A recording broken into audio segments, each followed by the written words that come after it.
cierto comportamiento, ductilidad. Un sinónimo de ductilidad es plasticidad, ¿sí? Un sinónimo, algo plástico, ustedes un plástico lo deforman antes de romperse. Ustedes agarran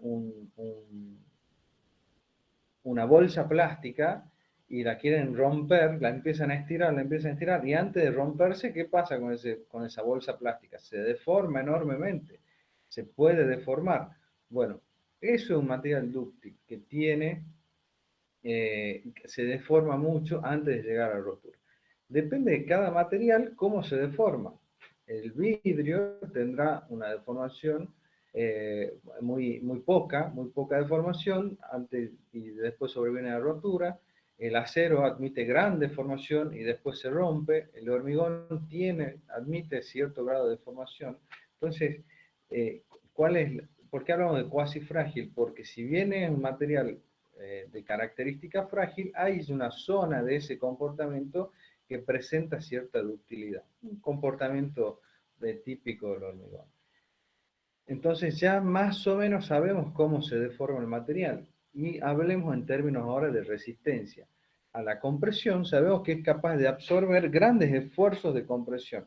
¿Qué son los esfuerzos de compresión? Esto que tenemos acá del lado de ese pequeño esquema que tenemos acá, de este cilindro, yo lo estoy aplastando, lo estoy comprimiendo al cilindro. Fíjense que si el punto rojo ese que está ahí marcado ahí fuera un punto material dentro de ese cilindro, lo que estoy haciendo es absorber el esfuerzo de compresión, lo estoy apretando de arriba y de abajo y eso es comprimir, ¿sí? Entonces, el hormigón tiene una gran resistencia a la compresión y una reducida resistencia a tracción, que es la tracción, lo contrario, es estirar el material, estirar el material.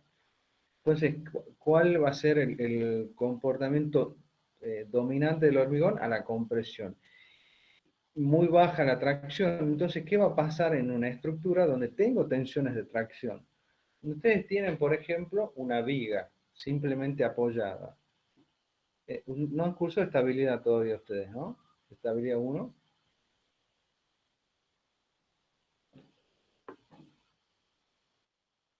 Están cursando estabilidad 1. Bueno. Están cursando, profe. Bueno, yo tengo hagamos un ejercicio, tengo una viga simplemente apoyada. ¿Sí? Como el diagrama, y actúa una carga uniformemente distribuida sobre esa viga. ¿Cómo el diagrama de momento flector? Parábola.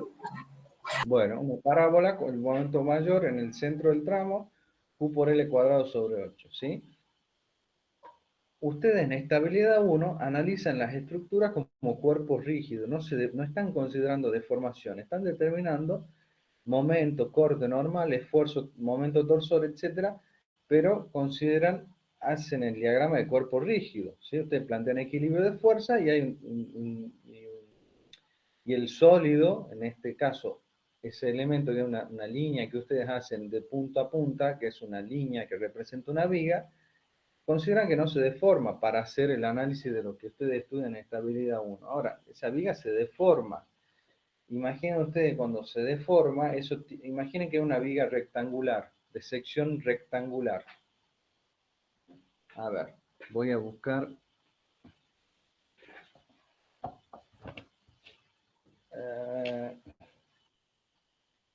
Voy a sacar la presentación.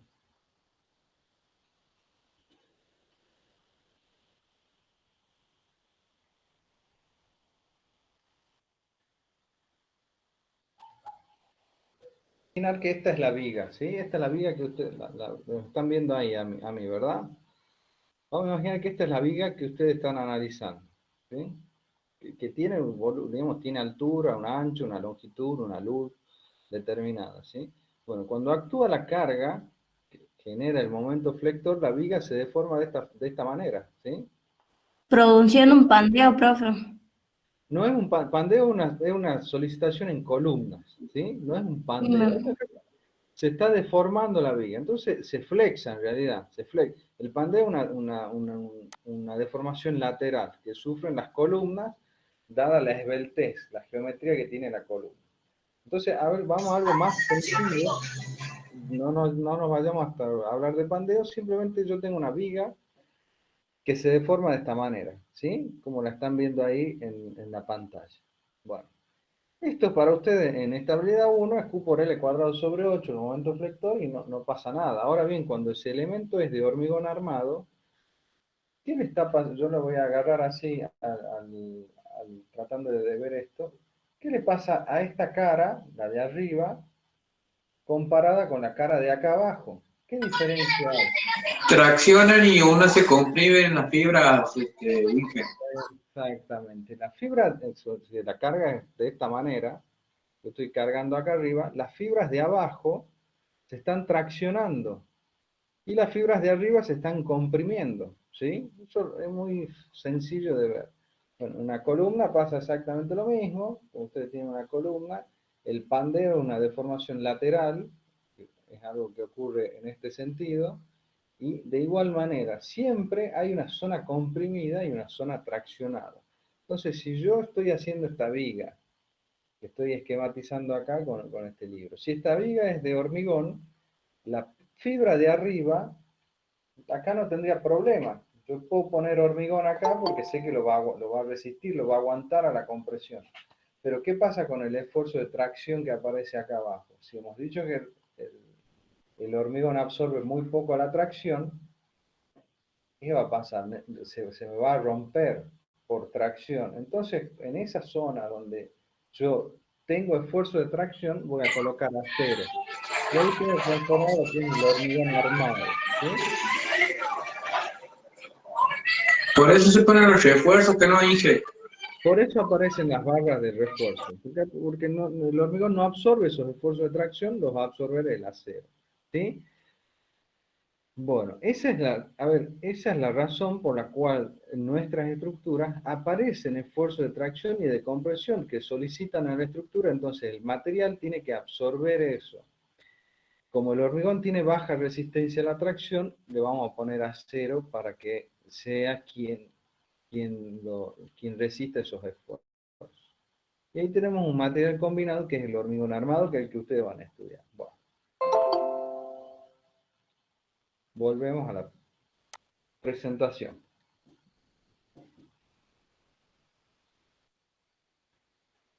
Veamos acá.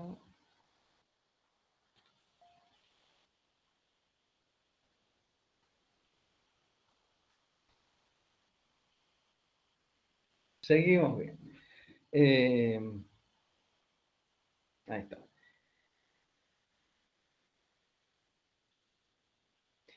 Bueno, entonces, hasta acá hemos visto cómo es el comportamiento en términos de deformación, como un material cuasi frágil, reducida en resistencia a tracción, gran aporte de resistencia a compresión. Ahí donde nosotros vamos a utilizar al hormigón, vamos a aprovechar su gran resistencia a compresión. Esto que tenemos acá es una tabla que la da el reglamento SIRSOC, eso está en el capítulo 5 del reglamento SIRSOC, que acá está, esta es la forma de denominar al hormigón. ¿Se acuerdan que les decía hay un número, un valor que acompaña la designación del hormigón? Eso es la resistencia a compresión. Este valor, cuando uno dice H15, el primer valor de la tabla, significa que es un hormigón de resistencia especificada, fíjense qué es lo que dice acá, resistencia especificada a la compresión, se denomina F'C, es un valor que ustedes lo van a tener asociado de por vida en su carrera, la resistencia a compresión del hormigón, ya sea que se dediquen a estudiar hormigón o se dediquen a hacer cálculos de estructura, necesitan saber qué resistencia tiene el hormigón o qué resistencia le van a solicitar ustedes al hormigón para esa estructura. Cuando vean hormigón armado van a ver que no es lo mismo dimensionar una estructura con un hormigón H20, H30 que con un hormigón H60. Cambia el diseño. Bueno, ese valor es la resistencia especificada a compresión. Ya vamos a ver qué significa especificada, pero obviamente es un valor de resistencia a compresión. Significa que yo estoy comprimiendo el elemento, lo estoy comprimiendo el material. La denominación de esa resistencia especificada es F'C, lo van a ver de acá en adelante, lo van a ver siempre, F'C, y esta denominación es universal, ¿sí? H15, H20, H20, va de 5 en 5. actualmente se admite, digamos, no es que podés hacer hormigones hasta H60 y no podés hacer más alta, más resistencia, todo lo contrario. Hoy en día se hacen hormigones de alta resistencia, hablamos de 120, 150, 200 megapascal. Este valor es megapascal, ¿sí? Meganewton por metro cuadrado. No es que, esto no significa que uno no pueda plantear, ni pensar, ni diseñar hormigones de más de 60 megapascales. Todo lo contrario, existen, se diseñan, y es por eso que el reglamento estaba, ¿se acuerdan que yo les comenté? Había como una intención de actualizar el reglamento, y esto es porque se notó que en cuanto a la designación de hormigón ya estaba un poco como obsoleta, ¿sí? Era necesario actualizarla y hablar de hormigones de más resistencia también, que el reglamento los contemple, esos hormigones de más resistencia. Entonces, cuando hablamos de, designamos un hormigón, lo bautizamos un hormigón, le damos un nombre, es siempre H de hormigón acompañado de un número, en este caso la resistencia especificada a compresión. Veremos que la designación especificada tiene una razón, no es cualquier valor de resistencia, una resistencia especificada. Hay un sustento estadístico que permite, con el cual uno designa esa resistencia especificada. Y después la última columna dice en qué campo utilizar en hormigones, cuál es el campo de acción que yo puedo utilizar estos niveles de resistencia. Bueno, H15 hablamos de hormigones simples, sin armar. ¿Qué significa sin armar? Que no tienen en su interior armadura de acero. Son hormigones simples. ¿Qué es un hormigón simple? Bueno, un hormigón de una base, de un contrapiso, un hormigón que no tiene ningún tipo de exigencia de solicitación, un hormigón que no necesita armadura. Entonces, un hormigón simple yo puedo plantear hormigones hasta H15. H20 también, pero acá ya comparte lo que puede ser hormigón simple y armado. Es decir, hormigón armado empezamos a trabajar con hormigones de 20 megapascales en adelante. Y en particular, de 25 para arriba, tenemos, además de los hormigones simples, los hormigones armados, los hormigones pretensados, ¿sí? Que es otro campo, otro diseño de hormigón resistente, hormigón armado, que tiene armadura, pero esa armadura tiene otra concepción. Es totalmente distinto el hormigón pretensado del hormigón armado. El hormigón pretensado, esa armadura que va adentro del elemento estructural, se la tesa, se la estira, se le da una tensión de tracción. Ya van a ver cuando cursen hormigón pretensado en la materia para qué se lo utiliza, ¿sí? Pero estos son los niveles de resistencia con los que nosotros nos vamos a topar en nuestra vida corriente, en nuestra vida de profesional corriente, y obviamente hay valores de más resistencia, no solamente H60. Hay, como les digo, si ustedes buscan ejemplos en Google, entren y busquen hormigones de alta resistencia y van a encontrar edificios hechos acá en el país de 120, 130 megapascales en Brasil, en Chile, en Estados Unidos ni hablar, en Europa ni hablar, trabajan con hormigones de alta resistencia. Y hay todavía un escalón más por arriba, que son los hormigones de ultra alta resistencia, que hablamos de 300 megapascales, 500 megapascales, una tecnología totalmente moderna, ¿sí? Pero existen. No significa que ustedes van a ir a diseñar ese tipo de hormigones, simplemente lo estamos comentando. Nosotros, el ámbito nuestro normal son estos hormigones de acá, ¿sí? Estos hormigones de acá. Bueno. ¿Qué otra característica tiene el hormigón? Bueno, que es un material permeable. ¿Qué significa que el material sea permeable?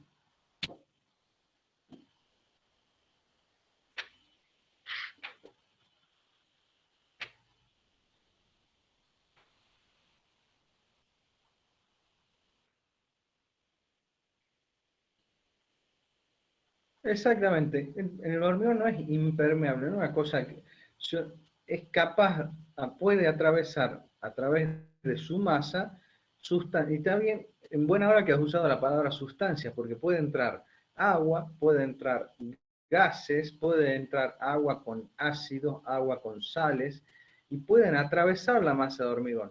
Cuanto menos, es decir, el material es permeable, yo tengo que lograr que sea lo menos permeable posible, pero el material va a ser, el hormigón por su naturaleza, su concepción es un material permeable, nunca va a tener impermeabilidad, nunca va a ser un hormigón que no atraviese, que por él no sea capaz de atravesar los fluidos. Tengo que lograr que sea lo menos permeable posible, ¿sí? Ese es un objetivo, una parte de las características del diseño es buscar que sea lo menos permeable posible. Y por último, para mencionar, exigencias de durabilidad. Lo que mencionábamos en algún momento, nosotros no solamente pretendemos que nuestro hormigón tenga la suficiente resistencia para absorber las cargas, sino que sea durable, que sea capaz, la durabilidad está asociada con el paso del tiempo, es sea un material que con el paso del tiempo no se degrade. Hay acciones fundamentalmente asociadas con el tipo de exposición y los ambientes en el cual está sometido un hormigón, que van a atentar a esa durabilidad, ¿sí? Entonces yo debo tener los recaudos necesarios cuando uno diseña un hormigón para obtener un hormigón con la mayor durabilidad posible. Y esos son dos parámetros que van a estar asociados cuando uno diseña un hormigón. Resistencia por un lado, para tener en cuenta esto, resistencia a compresión, y por el otro lado la durabilidad. Uno busca que sea resistente el material y que sea durable, ¿sí? Que sea durable, que resista el paso del tiempo. No solo el paso del tiempo, no es que porque pase el tiempo el hormigón se degrada, sino que hay sustancias que sustancias que actúan durante determinado tiempo que hacen que el hormigón se degrade, ¿sí? Eso es no es que se envejece el hormigón y se pierde resistencia porque se envejece, no. Hay acción externa provista del medio ambiente en el cual está ese hormigón que hace que vaya perdiendo durabilidad, ¿sí? Bueno. Cuando nosotros hablamos de resistencia a compresión, hablamos de lo que es resistencia especificada. Es un parámetro definido de forma estadística. Esta palabra es muy importante. Cuando uno dice hormigón, y esto se tiene que acordar de acá en adelante, cuando le hablan de un hormigón de H20, H25, H30, ese valor es un valor de resistencia especificada. ¿Sí? Cuando decimos H30, estamos diciendo que ese hormigón tiene 30 megapascales de resistencia especificada a la compresión. ¿Sí? Megapascal son mega... ¿Cómo, perdón?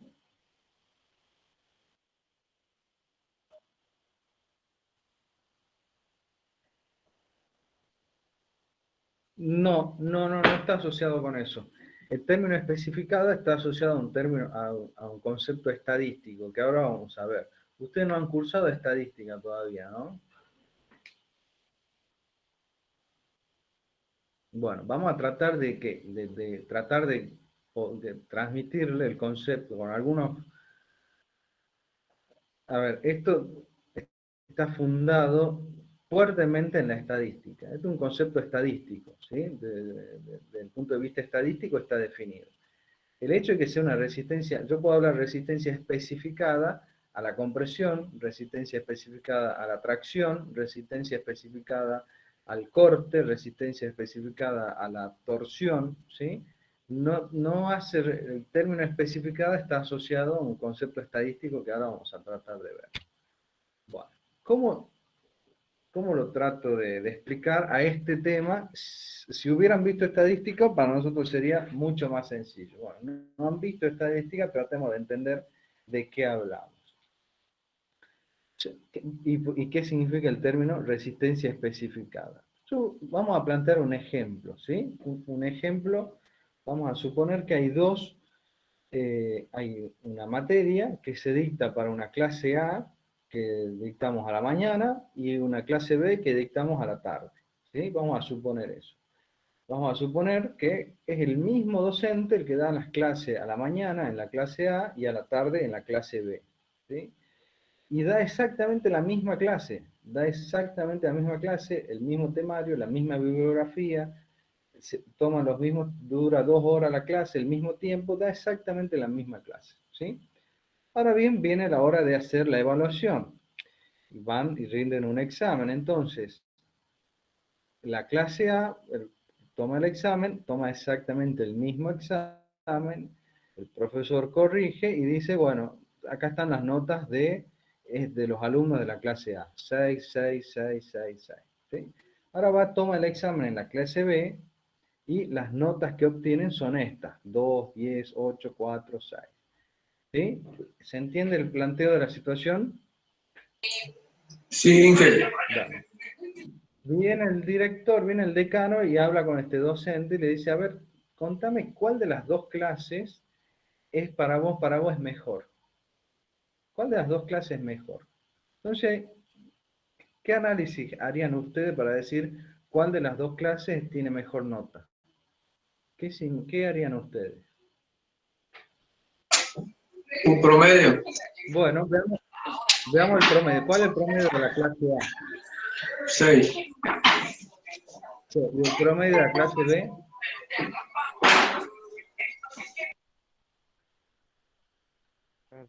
Tienen promedio También 6. es 6. Bueno, ¿cuál de las dos es mejor? Porque una es mejor. Una En es mejor una, que otra. en una se copia todo. No. ¿Y esa es la mejor o la peor? Esa es la peor. Ah, bueno. A ver, Profe, para mí sería en una que los alumnos hayan afianzado bien los conocimientos. Por más que en todos tenga 6, 6, 6, puede ser que esos alumnos hayan entendido mejor el tema que a los otros que tienen 10 y 8 los dos, pero que le haya costado más entenderlo o le cuesta más explicarlo. bueno, a ver, el que ha sacado 10, ahí María Eugenia, que ha sacado 10, entiende mejor que el que ha sacado 6, evidentemente, por eso ha sacado 6 y ella sacó 10. Entonces, el concepto, si uno se pone a ver, bueno, la nota refleja lo que han aprendido. Entonces, ¿cuál de los dos grupos de alumnos tiene un mejor rendimiento? Hablo del grupo, no de valores individuales. Entonces, ¿cuál es el mejor grupo de alumnos? ¿Los de la mañana, la clase A, o los de la tarde en la clase B? ¿Quién se anima a tirar algo más? A ver, ¿qué nota? Creo que lo han mencionado por recién.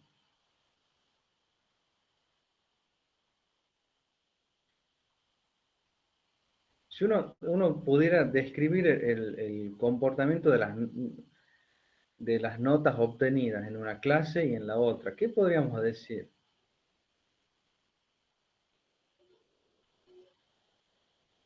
¿Cómo son los de la clase A? Uno diría, mira, han aprobado todos porque todos tienen 6, están todos aprobados, y, y la clase en general, ¿cómo es?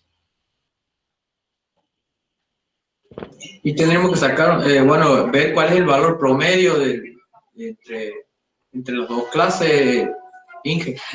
Ya hemos dicho que el promedio de la clase A es 6, y si yo calculo el promedio de la clase B, también será 6. Y bueno, y bueno, hay que ver cuál es también el valor mínimo y cuál es el máximo que podemos ver entre las clases. Bueno, eso que está bien, ya que no han hecho estadística, lo tomo como bien, porque más o menos es por ahí la cosa. Si uno pudiera describir el comportamiento de la clase A, uno diría, a simple vista diría, son todos parejitos, ¿sí? Son todos parejos, todos han sacado 6. Ninguno se destaca, ninguno es brillante, pero son parejitos, ¿sí? En cambio, en lo de la clase B, y es más dispersa la cosa, más heterogénea la cosa, ¿sí? Porque hay aprobados con sobresaliente, con una nota mejor que lo que han sacado en la clase A, pero es un solo valor, es un solo alumno de esa clase que sobresale, el otro también, Daniel, con 8, bueno, pero el resto está ahí muy parecido, o ya inclusive por debajo. Entonces, si uno pudiera describir la clase A, al conjunto, no a los valores individuales, y a la clase B, uno diría que la clase A es más homogénea que la clase B, ¿sí? La clase A es más homogénea que la clase B. Desde el punto de vista estadístico se dice que la clase A tiene menos dispersión, es decir, los valores están rondando alrededor de ese valor medio, en este caso coincide el valor medio con la nota de cada uno, pero fíjense que el promedio es 6, ¿y cuánto se dispersa cada uno de los valores individuales de ese promedio 6? Es nulo, ¿sí? O sea, cada valor individual no se dispersa nada de ese valor promedio. En cambio, la clase B sí, está el valor promedio, que es 6, y de ahí hay una gran dispersión. Hay algunos que se alejan mucho, hay otros que no se alejan mucho, pero ya sea por abajo o por arriba, es decir, superando por arriba o por abajo de ese valor 6, pero se alejan de ese valor. Eso es dispersión de los resultados. ¿Se entiende la diferencia y por qué la clase A es mejor que la clase B? Sí, jefe. Bueno, está asociado, un poco está lo que decían ustedes, los valores máximo y mínimo. Bueno, hay un valor estadístico que es desviación estándar que se calcula en una muestra. Esto acá, imaginen ustedes que son, que ahí estamos evaluando una nota, algo muy concreto, pero imaginen ustedes que quieren, que van a decir, bueno, mire, yo me voy a poner a registrar, me paro al costado de una autopista donde pasan 10.000 vehículos por día, entonces me voy a parar a la autopista y voy a registrar la velocidad de cada uno de los vehículos que pasa por ahí. Entonces obviamente ahí no tengo solamente 6 valores, si yo me paro, tengo 10.000 vehículos por día, me paro un día, me paro un mes, tengo 300.000 datos, todos relevados, ¿sí? Entonces, cuanto más grande es la población de datos, mejor es el análisis estadístico que uno puede hacer. Obviamente, esa muestra que uno toma también tiene que ser representativa, porque yo no puedo pasarme 5 años contando, registrando cuáles son los vehículos que superan determinada velocidad para poder definir si voy a poner un lomo de burro o no, o un semáforo o no. No, debo tomar la muestra con el cual yo voy a hacer mi análisis, tiene que ser una muestra representativa. Bueno, hay distintas metodologías definidas desde el punto de vista de la estadística para poder decir qué tamaño de muestra es representativa, ¿sí? Es lo mismo que pasa cuando uno va a las elecciones de presidente, que dicen, bueno, el candidato A tiene el 50% de la intención de voto, el candidato B el 45%, pero no es que han encuestado a los 45 millones de argentinos, han tomado una muestra que consideran que es representativa del país para poder hacer esa proyección, ¿sí? Bueno, eso es análisis estadístico, Bueno, entonces, cuando este ejemplo que uno tiene acá de la clase A y la clase B, queda a la vista cuál es mejor de las dos clases. Uno diga, bueno, en la clase A están aprobados todos, y el rendimiento global de la clase está muy cercano al promedio, ¿sí? El rendimiento individual de la clase está muy cercana al rendimiento global de la clase, versus la clase B, donde hay un rendimiento global y el rendimiento individual es muy dispar. Algunos se alejan mucho, por arriba o por debajo, y algunos están cerca de ese rendimiento global, ¿sí? Bueno, esa es una forma.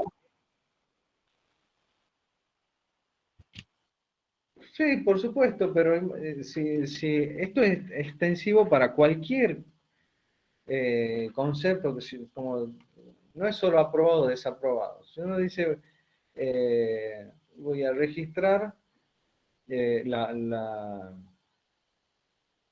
sé yo, voy a registrar la altura y el peso de los estudiantes de la UNCE, de la Universidad de Santiago del Estero. Bueno, no es que esté calificando quién sea más alto, quién sea más bajo, voy a registrar alturas y pesos y podré hacer un análisis estadístico de esa información. O sea, no significa que, no necesariamente tiene que haber una condición de aprobado o desaprobado, ¿sí? Porque a lo mejor la nota, la clase A, por ejemplo, diría, bueno, tienen todos 3 y estarían todos desaprobados, ¿sí? Entonces, tiene que ver, lo que quiero introducirles tiene que ver con cuánto se aleja uno individual del valor promedio grupal, ¿sí? Bueno, lo que pasa en el hormigón es exactamente lo mismo. Cuando uno ensaya, imagina, ustedes van a hacer un edificio en altura, van a ocupar, no sé, 300 metros cúbicos de hormigón. Entonces, ¿cómo puedo? Y usted va a decir, es un hormigón H30. Bueno, tengo que ver cómo determinar esa resistencia a la compresión y tengo que ver si cumple con que sea un hormigón H30, que cumpla, que tenga los 30 megapascales de resistencia especificada a la compresión. Entonces, evidentemente, hay un análisis estadístico que uno debería poder hacer o debería tener la intención de hacerlo en todo hormigón en el cual uno interviene, ¿sí? Bueno, si yo tomara el valor, si uno toma una muestra, voy a analizar hormigón, si uno analiza el hormigón, lo ensaya a compresión, ya veremos cómo se lo ensaya, en qué probetas, etc. Pero yo, si digo el material hormigón tiene gran resistencia a compresión, entonces la forma de caracterizarlo al hormigón es a través de un ensayo a compresión.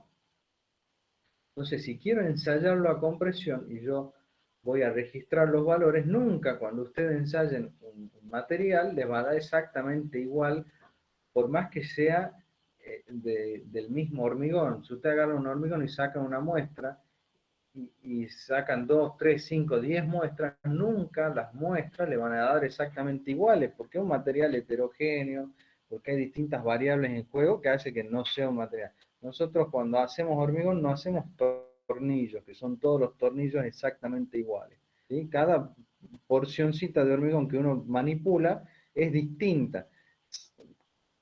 Uno trata de que esa diferencia sea la mínima posible, obviamente, entre una muestra y otra, pero es distinto, no deja de ser distinto. Bueno, cuando uno analiza la población de datos de un hormigón, tiene esta distribución, esta forma de distribución, que es una distribución estadística del resultado en el cual uno,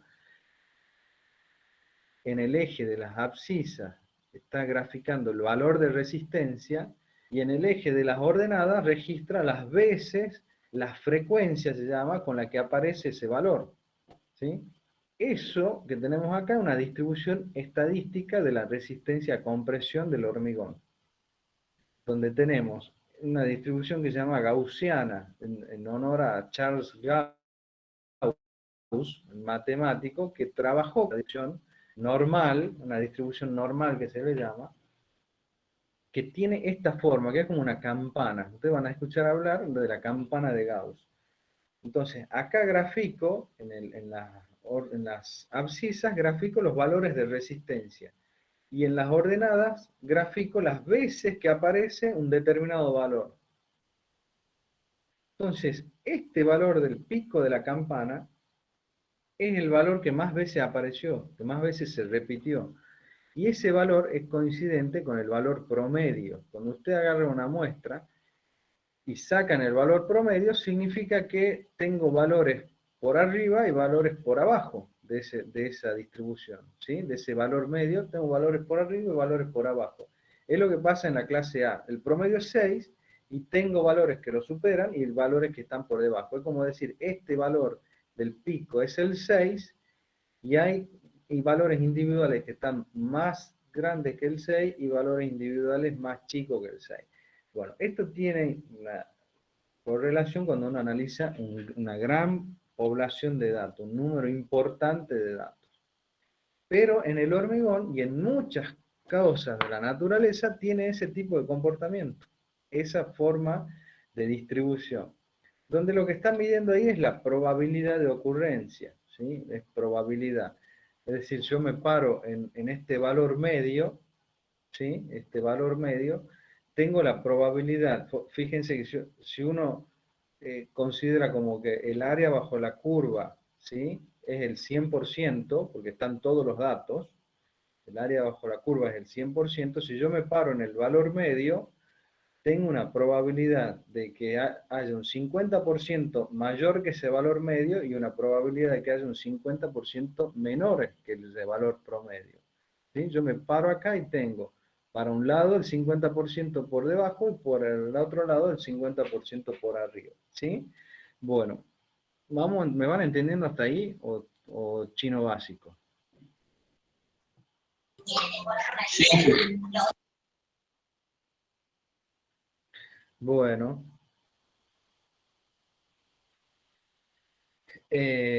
entonces la resistencia media que está puesta ahí, acá lo ponemos, el valor de resistencia promedio de la población de datos. Es el promedio. Yo saco el valor promedio y tengo valores por arriba y valores por abajo. El valor de resistencia especificada, y por eso el término especificada, dice, acá está F'C, F'C es el valor, es el menor valor de resistencia que es alcanzado o superado por el 90% de la población de los datos. Si uno lo pudiera ubicar en esta gráfica, F'C está por acá abajo, está acá abajo, menor que que el F promedio. Significa que este es el valor 30 megapascales, estoy trabajando con un H30, este F'C, estos son 30 megapascales, estoy parado ahí en los 30 megapascales, significa que hay un 90% de los datos que están superando los 30 megapascales y un 10% que está por debajo.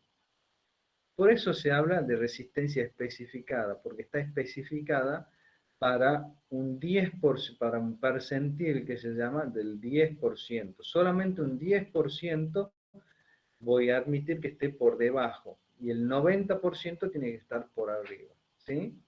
¿Se entiende este concepto? Más o menos. Sí, Ger. De los dos valores, F'C y F' medio, ¿cuál de los dos es mayor? Bien, perfecto. Si yo estoy con un H30, significa que el promedio de los resultados es mayor que 30 megapascales. Es mayor que 30 megapascales.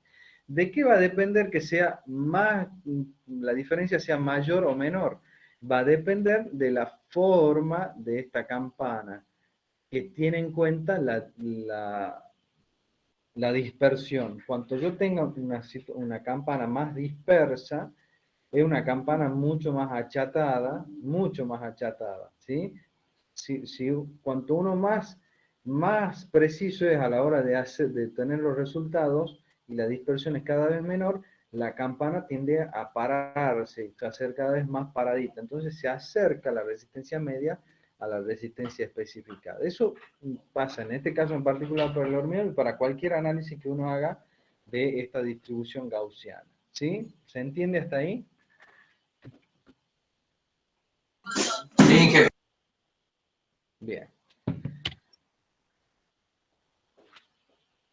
Bueno, el otro concepto que involucrábamos era la durabilidad del hormigón. Nosotros dijimos que buscamos que nuestro hormigón sean resistentes y durables. La durabilidad está asociada acá con los requerimientos prestacionales del hormigón, que contempla clases específicas de degradación del hormigón en función del ambiente en que ese material desarrolla su vida útil. Es decir, hay situaciones específicas que van a generar degradación del material provistas por el medio ambiente. Si yo tengo una columna de una fundación sumergida en agua y esa agua está contaminada con sales, obviamente que el agua con sal está atacando al hormigón, porque hemos dicho que no es un material impermeable, entonces lo está atacando. Esa situación va a hacer que la durabilidad del hormigón sea comprometida. Otra situación, que sea una estructura, por ejemplo, sometida a ataques ataques químicos, ¿sí? A un suelo que tenga algún tipo de... A ver, una planta industrial que procesa ácidos, por ejemplo, y qué sé yo, y la caminería interna de esa planta industrial o de la estructura puede estar sometida a vapores de ácidos, imagínense, bueno, esos gases, esos líquidos tienden a querer entrar en el material hormigón, entonces tengo que tener mayor atención en la impermeabilidad, en la permeabilidad que va a tener ese material para que no lo ataque, para que no agreda, no atente contra su durabilidad. Eh, qué sé yo, hay otros casos, por ejemplo, las estructuras estructura costera, digamos, una pila de un puente que está con agua de mar, el agua de mar es salada, entonces esa solución salina puede atentar al hormigón, puede atentar, va a atentar en menor medida si yo presto mayor atención en el diseño de ese material, de ese hormigón. Otra situación que puede atentar a la durabilidad y que está relacionada con el medio ambiente en el que está trabajando ese hormigón, una situación de congelación y de hielo. Si hemos dicho que el hormigón es un material que es permeable, que no es impermeable, y estoy haciendo un pavimento qué sé yo, en una zona, vamos a suponer un pavimento en Estados Unidos, en Nueva York, donde nieva, un pavimento de hormigón. Durante la noche cae una nevada, después sale el sol, se derrite la nieve se convierte en agua, el agua entra dentro del hormigón, porque hemos dicho, vuelvo a repetir, no es impermeable, entra en el hormigón, a la noche vuelve a bajar la temperatura y el agua que está que ha entrado en el hormigón, ¿qué le pasa? Si baja la temperatura de vuelta. Se congela. Se congela. ¿Y qué le pasa al agua cuando se congela? Se expande. Se expande. Y si está dentro del hormigón y se expande ese material, el agua congelada, ¿qué le va a pasar al hormigón? Reacciona.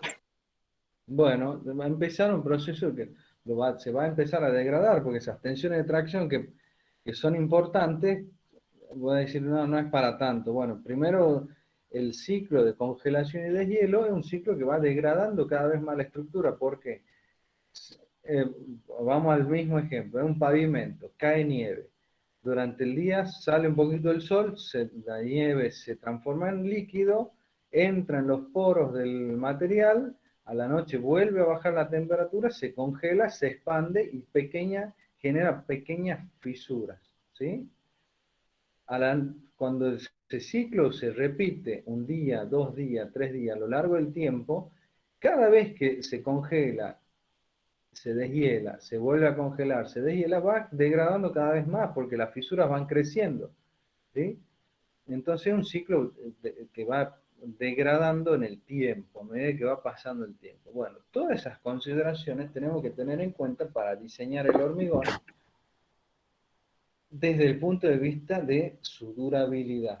Entonces, ¿cuál es el requerimiento del hormigón en estado endurecido? Son dos requerimientos, resistencia y durabilidad. Resistencia y durabilidad.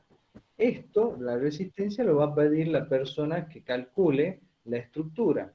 Yo para mi estructura necesito un H30, un H40, un H50, etcétera, lo que sea.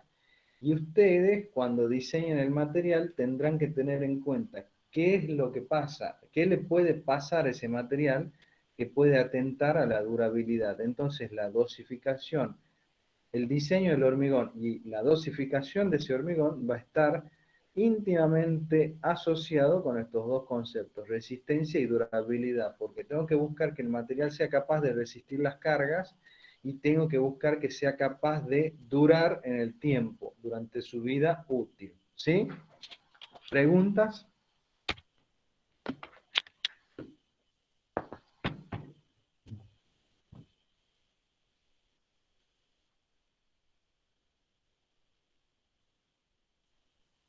Sí, va a variar en los dos aspectos, en resistencia y en durabilidad. Por supuesto que sí.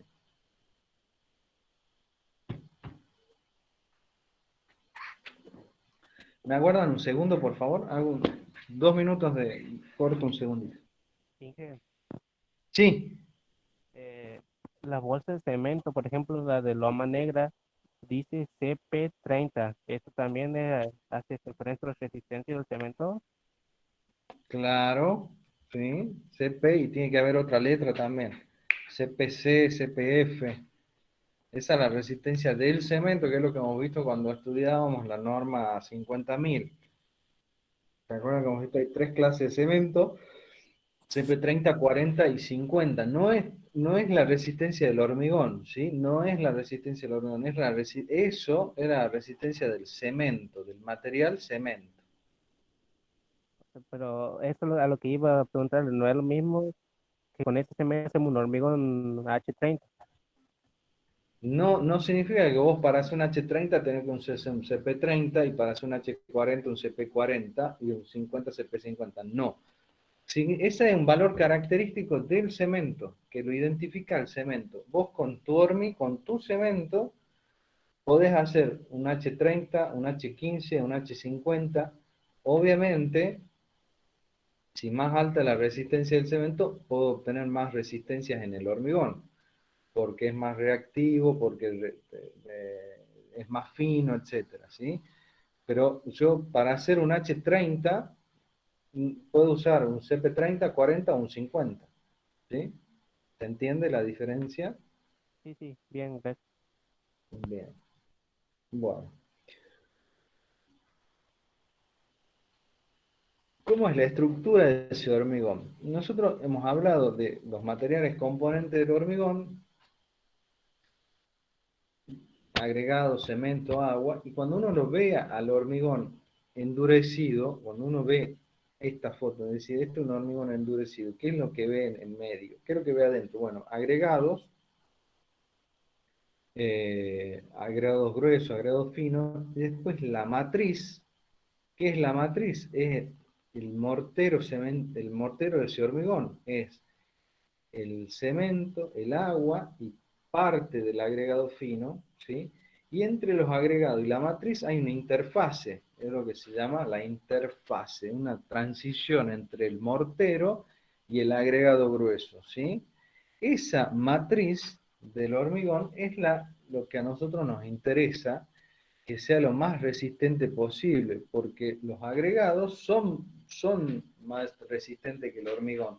Cuando falla el hormigón, falla porque falla la matriz de ese hormigón, no porque fallen los agregados. Siempre y cuando sean agregados de buena calidad, estamos partiendo de la base que son agregados de buena calidad. Entonces, cuando falla un hormigón, primero falla la matriz de ese hormigón. Y puntualmente va a fallar acá en esta interfaz, en esa transición entre matriz y agregado, ¿sí? Entonces, si nosotros veíamos el hormigón como los materiales componentes agregado grueso, fino, cemento, agua, si uno lo ve ya como un material compuesto, está perfectamente identificado los agregados y la matriz, agregados y matriz, y en el medio de ellos la interfase, ¿sí? El mismo hormigón definido o identificado de forma distinta, como agregado, interfase matriz. Bueno, la interfase es el vínculo más débil del conjunto. Es donde falla el hormigón. Cuando falla un hormigón, inicia su proceso de fisuración en esa matriz, la parte más débil, donde inician las fisuras. Entonces, una vez que inicia la fisura y sigue actuando la fisura no es que se abre y deja de crecer, va creciendo a medida que actúan más cargas o que actúa la misma carga durante más tiempo. Entonces, donde se inicia la fisura progresa. Y además, donde hay fisura, no significa que siempre van a llegar al colapso, ¿sí?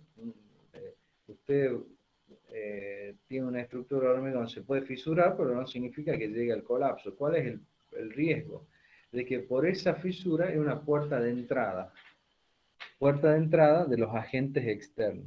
Así como dijimos que si yo tomo los recaudos necesarios para que ese hormigón sea lo menos permeable posible, si apareciera una fisura, una puerta de entrada no deseable, porque por la fisura van a entrar va a entrar humedad, va a entrar los agentes agresivos, etcétera, y eso va a hacer que sea, que sí pueda convertirse en una degradación de ese hormigón. Entonces, la estructura del hormigón vista desde el punto de vista de los agregados de interfase matriz. En esa interfase es donde aparecen las fisuras, que puede ser las fisuras del conjunto, inician como microfisuras, pequeñas fisuras en esa matriz y se van con el paso del tiempo o a medida que progresa la carga se va convirtiendo en macrofisuras, ¿sí? Entonces las fisuras se originan en la interfase y luego pasan a la matriz.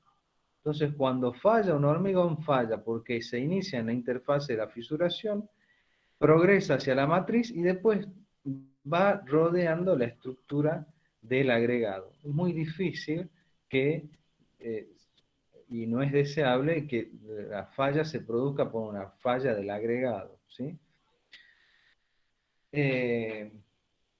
Algo importante, las fisuras pueden ocurrir en estado fresco y en estado endurecido. ¿Se acuerdan cuando vimos ayer cómo terminamos la clase? Viendo las fisuras por contracción plástica, cuando el hormigón evapora agua más rápido de lo que exuda. Hemos dicho, en la superficie aparecen tensiones de tracción que generan fisuras. Ese es un hormigón fresco que se fisura, que tiene un cuadro de fisuración determinado. Ese es un tipo de fisura en estado fresco. Y de fisura en estado endurecido pueden sobrevenir por la carga. Uno puede ver una viga, una determinada viga con una carga actuante y ve que aparecen fisuras en ese elemento estructural. Bueno. ¿Cómo es el comportamiento del material sometido a compresión? ¿Cómo es el comportamiento de compresión? Bueno, ya hemos definido lo que son las tensiones de compresión, hemos hablado de lo que son las deformaciones.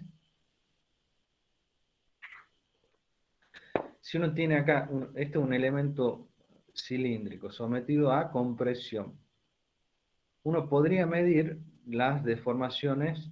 eh, las deformaciones longitudinales, que cuando esto comprimo acá, hay dos tipos aparecen dos deformaciones, una deformación longitudinal, que obviamente el material tiende a comprimirse, y una deformación transversal, porque lo que quiere comprimirse acá se termina expandiendo lateralmente, ¿sí? Entonces, hay una deformación longitudinal y hay una deformación transversal. ¿Qué es lo que está, a ver, dibujado acá muy, muy someramente? Las deformaciones longitudinales son de compresión, porque estoy comprimiendo el elemento, por eso el valor negativo, son más grandes que las deformaciones que las deformaciones transversales, que son en este sentido, en el sentido transversal del esfuerzo, ¿sí? Bueno, esa relación entre deformación transversal y longitudinal es lo que ustedes conocen como coeficiente de Poisson de un material, ¿sí? La relación entre deformaciones transversales y longitudinales.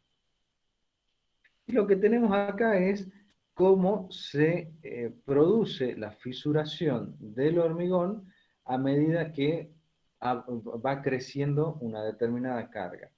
En el primer estado, hasta un 30% de la capacidad de absorber el esfuerzo de ese elemento, hasta un 30% aparecen microfisuras en la interfase.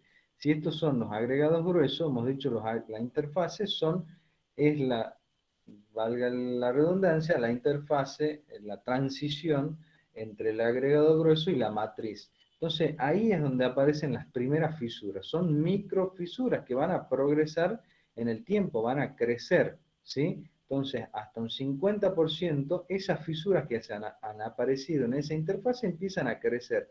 Fíjense, del estado 1 al estado 2 son la posición donde aparecen fisuras es la misma, aparece acá, pero ahora es más grande porque va progresando la fisura. Esa fisura,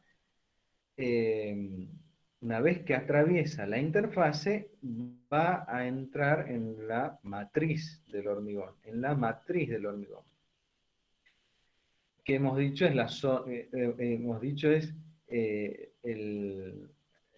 la pasta cementicia con el mortero. Bueno, a medida que progresan las fisuras en la interfase y aparecen las fisuraciones en la matriz, esas fisuras van creciendo a tal punto de que se empiezan a interconectar, ¿sí? Y empiezan a generar planos preferenciales de debilidad, porque fíjense esta fisura que avanza por acá y lo más probable que siga, que intente conectarse con esta que está acá abajo y ya se genera todo un plano débil de ese pequeño trozo de hormigón.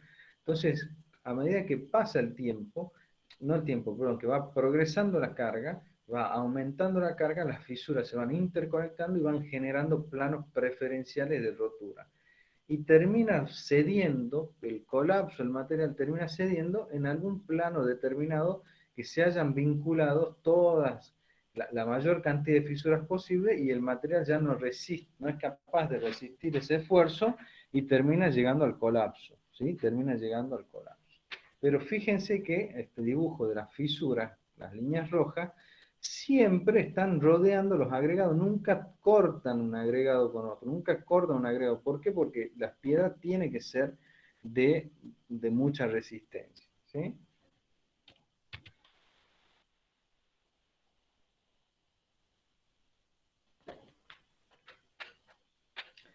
Hemos dicho que el material no es impermeable, hay presencia de poros en el interior.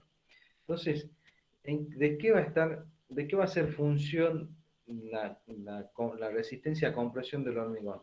Va a depender de esa estructura de poros, es decir, cómo están interconectados los poros, qué cantidad de poros tenemos, de vacíos tenemos dentro de ese hormigón, y de la relación agua-cemento. Dos componentes muy importantes. Esto de la relación agua-cemento es lo que se conoce como la ley de Abrams, que está graficada acá en este gráfico tan simple, que dice que la resistencia a compresión del hormigón F'C es menor a medida que aumenta la relación agua-cemento, ¿sí? Aumenta la relación agua-cemento y siempre voy a ir obteniendo resistencias cada vez menores. Por eso es que el parámetro relación agua-cemento es determinante para la resistencia a compresión, ¿sí? Y esa variación de la resistencia a compresión con la relación agua-cemento obviamente depende del tipo de cemento que usamos, si es un CP30, CP40 o CP50, ¿sí? Esto cómo se esta es la ley de Abrams para los tres cementos que lo describe la norma 50.000, CP30, 40 y 50. Fíjense que yo si hago un hormigón con relación 0,50, relación agua-cemento 0,50, la cantidad de agua dividido en la cantidad de cemento me da 0,5. Si utilizo un hormigón CP30, obtengo un hormigón de resistencia 20 megapascales. Si utilizo un CP40, perdón, tengo casi 28, 29 megapascales. Y si utilizo un CP50 para esa misma relación agua-cemento, tengo 38, 39 megapascales, ¿sí? Entonces fíjense que la resistencia depende de esos dos parámetros, relación agua-cemento y del tipo de cemento, porque yo puedo tener la misma relación agua-cemento, si cambia el cemento va a cambiar la resistencia.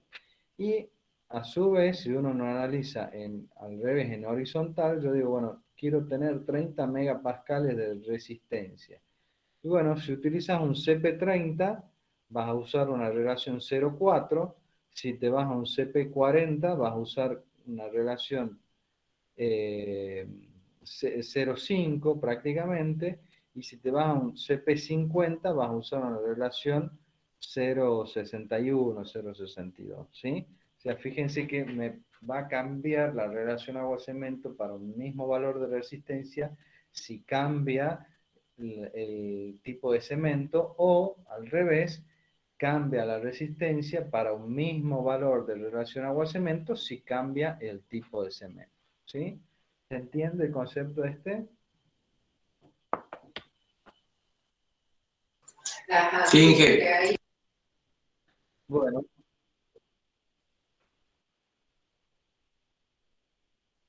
¿cómo, perdón?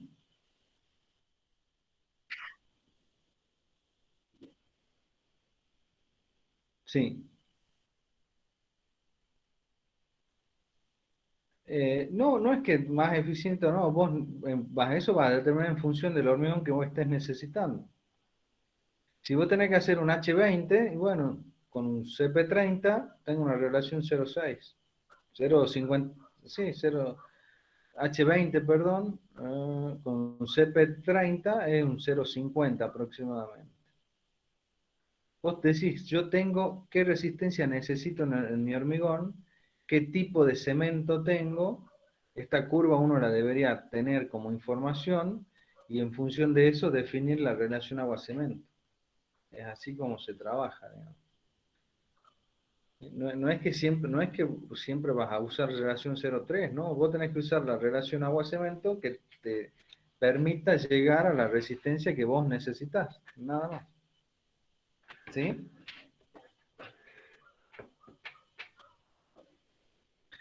Bueno, depende también la resistencia a compresión de la estructura de poros, si están interconectados, de la relación agua-cemento, el valor propio absoluto de relación agua-cemento y el tipo de cemento que usamos, y el contenido de aire. Hemos dicho que naturalmente se incorpora en el hormigón aire propio de la elaboración, transporte y colocación de ese hormigón. Entonces, que es inevitable que pase. Tengo que después tratar de eliminar lo máximo posible mediante la compactación. Pero obviamente, cuanto más sea el contenido de aire, menos va a ser la resistencia, porque ese aire es burbuja de aire dentro de la masa de hormigón. Entonces, cuanto más aire tengo, menor va a ser el valor de resistencia. Entonces, ¿de qué depende la resistencia del hormigón? De la estructura de poros, de la relación agua-cemento, del contenido de aire, del tipo de cemento. ¿Sí? ¿Alguna pregunta?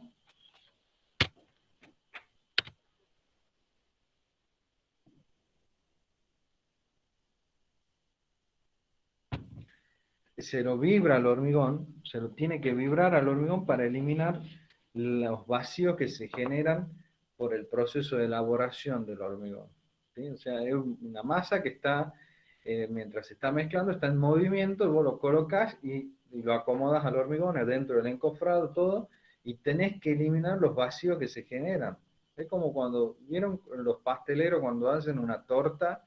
Vuelcan si alguno es pastelero o ha hecho alguna vez un bizcochuelo o algo mínimo, vuelca la pasta esa en el molde y después ¿qué hace? Lo golpea, ¿verdad? Y salen burbujas de aire, ¿sí? Bueno, lo mismo pasa con el hormigón. Yo vuelco el hormigón, una masa fresca dentro del encofrado y es inevitable que se generen vacíos, oquedades, burbujas, que las tengo que eliminar. ¿Sí? Porque eso, si yo no las elimino son puntos débiles. ¿Sí?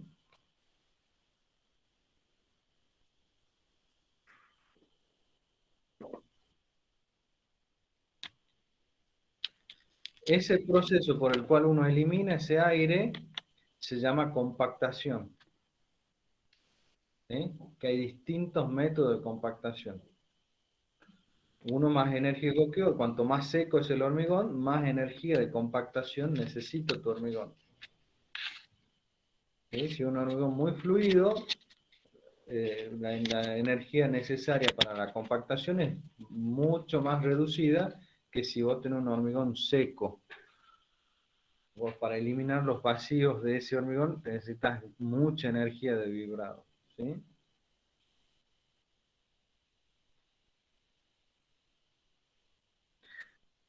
¿De qué depende también de la resistencia del hormigón? Obviamente, tiempo, temperatura y humedad. ¿Sí? Tiempo, temperatura y humedad.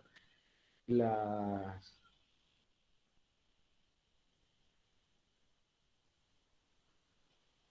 la, el tiempo en el que actúa una carga. Si ustedes eh, hay un fenómeno que se da en el hormigón eh, Estoy buscando un ejemplo, tratando de buscar un ejemplo.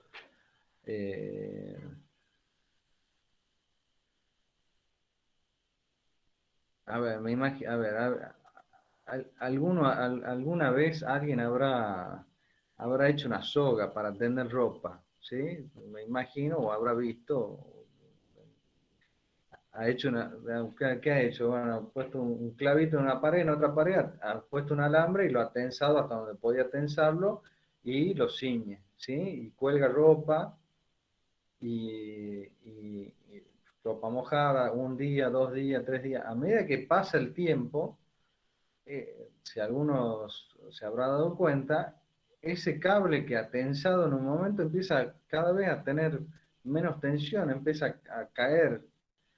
Entonces, ¿qué tiene que volver a hacer? Ajustar de vuelta el alambre ese, volver a tensarlo para volver a ceñir, volver a que el alambre vuelva a estar tenso.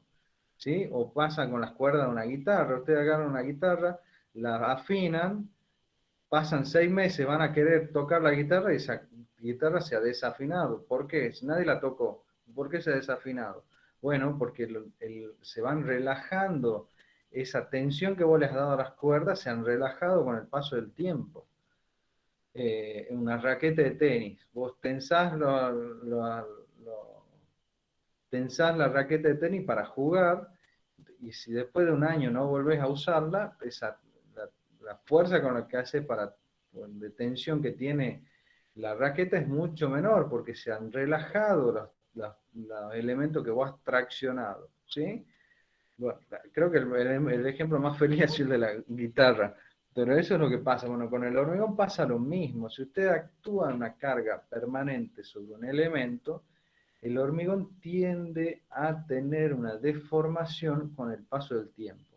La carga no ha crecido. Imaginen ustedes, una guitarra tensa en las cuerdas, la carga que le han dado a esa cuerda no se ha modificado en el tiempo. No es que cede porque cede la clavija, no es que va volviendo para atrás la clavija, no, va cediendo el material. Entonces se produce lo que se llama un fenómeno de fluencia lenta, o creep, que le llaman. El material empieza a relajarse por el paso del tiempo. Actúa la carga y se relaja por el paso del tiempo. Obviamente con temperatura eso se agudiza más. Si usted a la guitarra, vamos a suponer que la cuerda le dan temperatura, el proceso de que empiece a relajarse va a estar acrecentado por el efecto de la temperatura. Y obviamente las condiciones de humedad, fundamentalmente por cómo se hidrata o qué grado de hidratación va tomando el cemento que vos has puesto en tu hormigón. ¿Se entiende? ¿Alguna pregunta hasta ahí?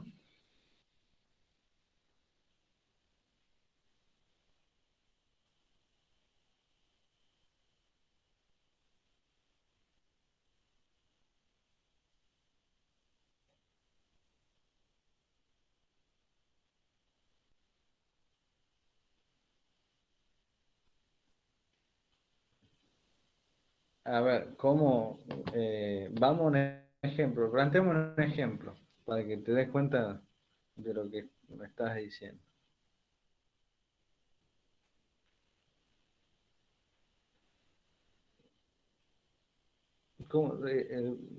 Vos haces tu hormigón, está fresco, se empieza a endurecer, quedando cada vez más rígido, y ya el cemento ya se hidrató. Lo que queda por hidratarse el cemento después de los 30 días es incipiente, es muy poquito. Entonces no es que vos lo vas hidratando permanentemente durante los 50 años que dura la estructura, no es que la vas hidratando. Ya está, se endureció el material, queda poco por hidratarse del cemento, pero ya está, digamos, ya lograste la hidratación del material, lograste que que el cemento actúe como cementante. Este fenómeno se llama así, influencia lenta, porque es lento en el paso del tiempo, ¿sí?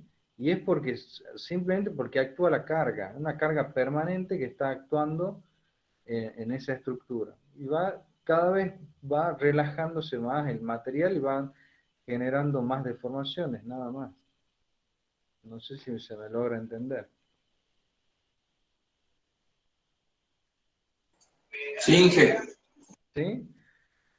Bueno, toda vez que ustedes tensen algo, después si alguien tiene alambrado en un campo o algo por el estilo, ustedes tensan el alambrado y al tiempo tienen que volver a tensar, lo tienen que volver a estirar porque el material se va relajando, va perdiendo tensión. Pasa con el alambrado, pasa con las cuerdas de la guitarra, ustedes lo estiran y después tiende a relajarse el material, ¿sí? Bueno, la resistencia también depende del tipo y tamaño de agregado. Obviamente, si depende de qué agregados utilice, cuanto tenga agregados más resistentes, voy a tener hormigones más resistentes, ¿sí? Y desde luego la solicitación que actúa sobre el hormigón, ¿sí? Actúa sobre el hormigón y la metodología de ensayo. Bueno. ¿Qué teníamos acá? Bueno, eran gráficos de cómo varía la resistencia. Fíjense cómo acá tengo tres relaciones agua-cemento distintas, 0,7, 0,55, 0,4. La resistencia a compresión del hormigón, obviamente son curvas que son cada vez por arriba, porque tengo menor relación agua-cemento, va creciendo la resistencia, y en hormigones de más resistencia, que son los de relación agua-cemento 0,4, el tamaño máximo del agregado tiene gran incidencia. A medida que yo voy teniendo menor relación agua-cemento, la incidencia del tamaño máximo es cada vez menor. Fíjense que acá es prácticamente como una horizontal, la curva verde. Quiere decir que yo tengo prácticamente la misma resistencia a compresión y cambio el tamaño máximo del agregado y la resistencia a compresión no varía prácticamente nada. Comparado con el 0,4, que es un hormigón de mucha más resistencia, y ya el cambio de el tamaño máximo del agregado afecta fuertemente a la resistencia del hormigón, ¿sí? Y acá lo que se ve es, esto es cómo evoluciona la resistencia del hormigón, ¿sí? En el tiempo. Estos son días, 3 días, 7 días, 28 días, en función de las condiciones de temperatura y humedad que tenga el elemento estructural. Fíjense que a los 7 días son distintos tipos de curado. A los 7 días, si después no tiene la suficiente humedad, la resistencia del hormigón se plancha, ¿sí? La resistencia del hormigón se plancha. Entre los 7 días a los 28 días en el hormigón A, que tiene unas condiciones de curado muy deficientes, la resistencia no ha prosperado. Comparado con el hormigón C, que va creciendo, a los 7 días tengo un determinado valor de resistencia y continúa creciendo a medida que pasa el tiempo, ¿sí?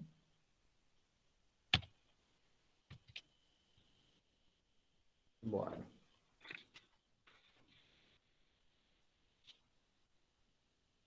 Veamos cómo es un ensayo, cómo determinar la resistencia a compresión del hormigón. ¿En qué consiste determinar la resistencia a compresión? Bueno, se hace un ensayo a compresión, que es la norma IRAN 1546. Ustedes van a someter a compresión un determinado espécimen hecho con el hormigón que ustedes están evaluando. Entonces veamos en qué consiste el ensayo, ¿sí? ¿Están viendo todo el video en este momento?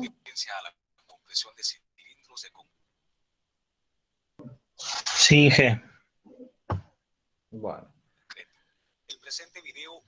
Las normas argentinas, prácticamente en todo el mundo, solo hay unos pocos países que utilizan, es decir, yo tengo que hacer una probeta de hormigón para ensayar la compresión. O sea, yo agarro un hormigón que recibo en obra o que estoy estudiando y voy a determinar su resistencia a compresión, para lo cual tengo que moldear una probeta, ¿sí?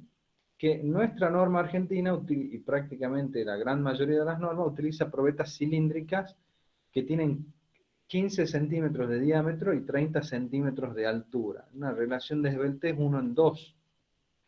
15 diámetros, 30 en altura. Se pueden utilizar probetas más chicas de 10 por 20 si el tamaño máximo del agregado grueso es menor a 25, es menor o igual a 25 milímetros. ¿Sí? Yo puedo trabajar con probetas más chicas si tengo tamaño máximo, y cuando digo más chicas es de 10 por 20, diámetro 10, altura 20. Fíjense que siempre la altura es el doble del diámetro, por eso una esbeltez de 2. Si tengo un tamaño máximo de 25 milímetros para abajo. Si no, tengo que trabajar con las probetas de 15 por 30. 15 diámetros, 30 de altura. Ustedes van a ver en toda su vida profesional las probetas cilíndricas de 15 por 30. En todo el continente americano se utilizan las mismas probetas de 15 por 30. Solo hay algunos países que utilizan probetas cúbicas, como Italia o como Alemania, ¿sí? Nosotros siempre hablamos de probetas cilíndricas. Sin producir impactos ni pérdida de carga. El error permitido en la máquina para la Bueno, es una máquina de prensa de ensayo. Esto, yo lo que voy a hacer es moldear una probeta, que hay un procedimiento normalizado para moldear la probeta. Se la deja en determinadas condiciones de curado y llegado un tiempo se la ensaya a compresión. Se desmolda la probeta, es decir, se saca el hormigón dentro de ese molde, un molde rígido, metálico. Ya vamos a ver cómo se llena una probeta. Y se la tiene que ensayar a compresión. Para lo cual, a ver, acá lo ven la probetita que está sobre la mesada. Yo voy a aplicar una carga en esta dirección, carga longitudinal, de compresión. Entonces voy a determinar resistencia, que es la carga que actúa sobre ese elemento dividido en el área, que es el área circular, ¿sí?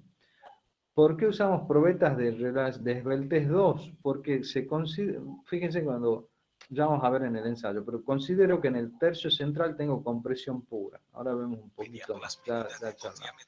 Bueno, ahí se mide el diámetro. 15, 15,1, 14,9. Bueno, mido diámetro, mido altura. Asimismo, determinar la masa del cilindro.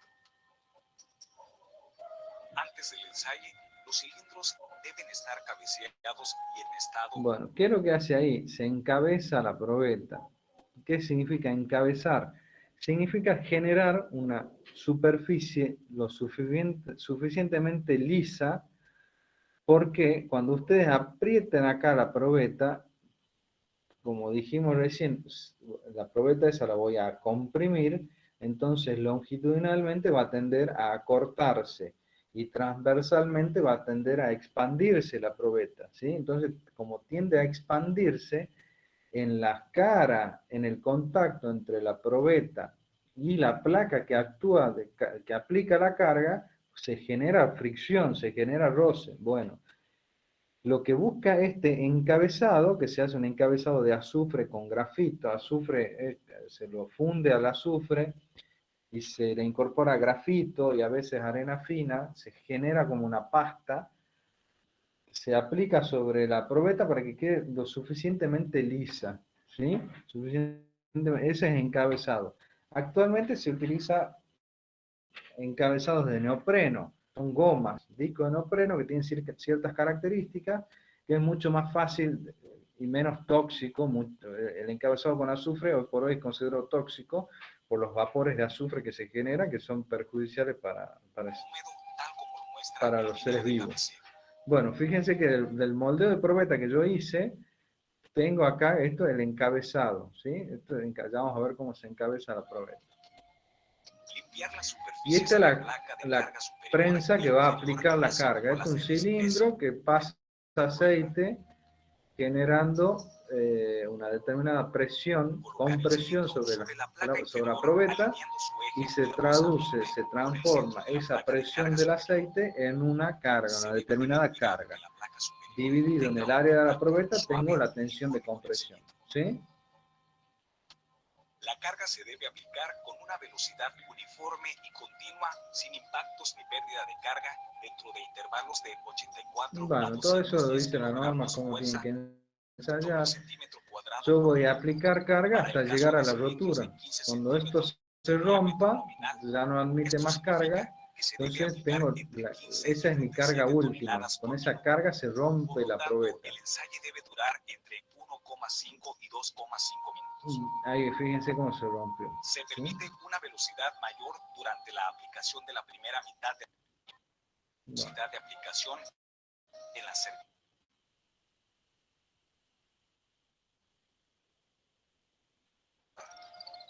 Se debe registrar la bueno. A ver, otro ensayo. kilogramo centímetro cuadrado.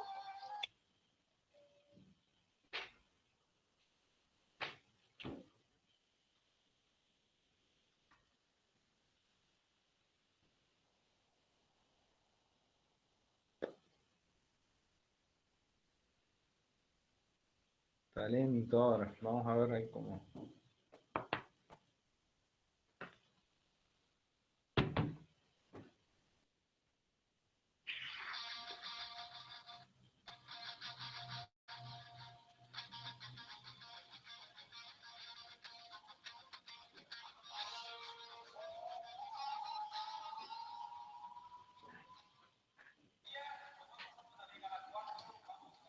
Bueno, ven, es una probeta endurecida, o sea, se moldea la probeta, se deja pasar las edades de ensayo correspondientes, y fíjense que la de la par, a diferencia con la de la par, a ver si lo vemos acá, vamos a volver para atrás, acá, está lento, ahí está.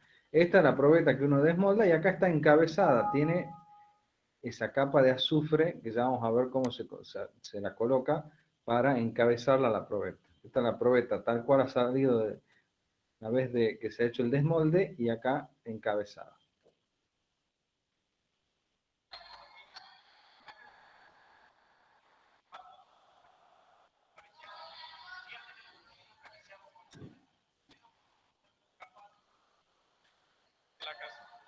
Bien, ahí está indicando, pueden usar las placas de neopreno.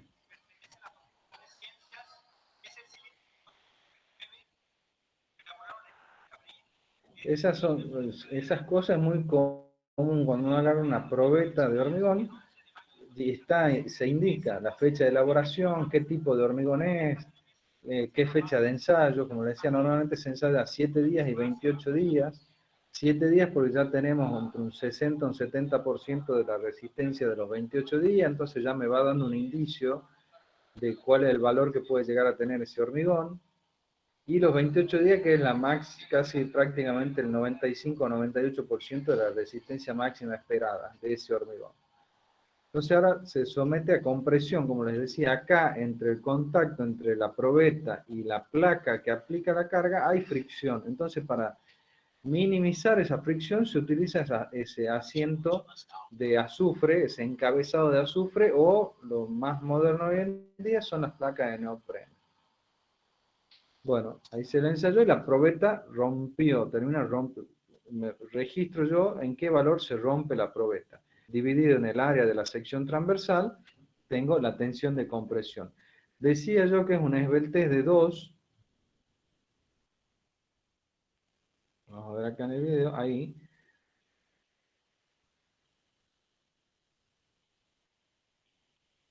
Porque se considera que en el tercio medio tengo compresión. Parte, esta altura son 30 centímetros.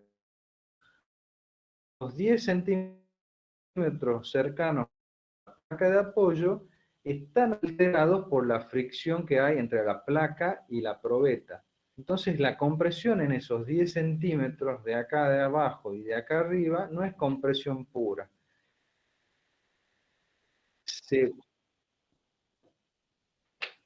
A ver, ¿me escuchan bien ahí? Está lenta la conexión, me parece. Hola, hola. Bueno, sí, se había puesto lento ahí. Les decía que si la probeta tiene 30 de altura, 30 centímetros de altura, en los tercios extremos, es decir, en los tercios cercanos a las placas de apoyo, estos 10 centímetros cercanos a la placa y 10 centímetros cercanos a esta placa de apoyo, aguarden un segundo, por favor, que recibo un llamado importante. Hola. Les decía que en los tercios extremos no hay compresión pura porque hay una alteración por el efecto que hay de la fricción entre la probeta y la placa de apoyo. En el tercio medio, en el centro, sí tengo compresión pura. Por eso es que se busca una esbeltez de 2, ¿sí? Una esbeltez de 2. Bueno. Esto se ensaya a compresión y se registra la carga en la que se rompe la probeta. Una vez que se rompe un ensayo destructivo, no me sirve más que para determinar su resistencia, ¿sí? Entonces ahí fíjense, se rompe una determinada carga, son 45.206 kilos, dividido en el área transversal de la probeta, que son 176,7 centímetros cuadrados, y se saca, ahí está, Para poder calcular la el F' resistencia del cilindro F'C. de concreto, Carga es máxima necesario dividido en el dividir la área. carga máxima soportada por el espécimen entre el área de la base del mismo. Por eso es que Lo medimos que el en este diámetro. caso sería Bueno, 45.206 F'C ahí dice kilogramos. 255,81 kilos por centímetro cuadrado. Pasado a megapascales son 25,58, ¿sí? Una relación Fue de la 1 en carga 10. máxima que soportó el cilindro, dividido entre 176.715 O sea, un centímetros H25, cuadrados, que es el área de la base del que son cilindro. 25 Esto nos da una megapascales, resistencia de son 255.81 250 kilogramos sobre kilos por centímetro centímetro cuadrado. cuadrado. A ver, ¿qué dice? Material extra, veamos.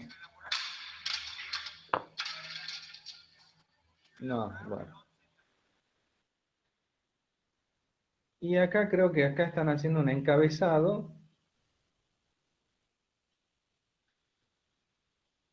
Simplemente para que vean cómo se hace el encabezado de azufre. A continuación se hará una demostración para el ensayo a compresión de cilindros de concreto. Para esto nos rige la norma ASTM C39.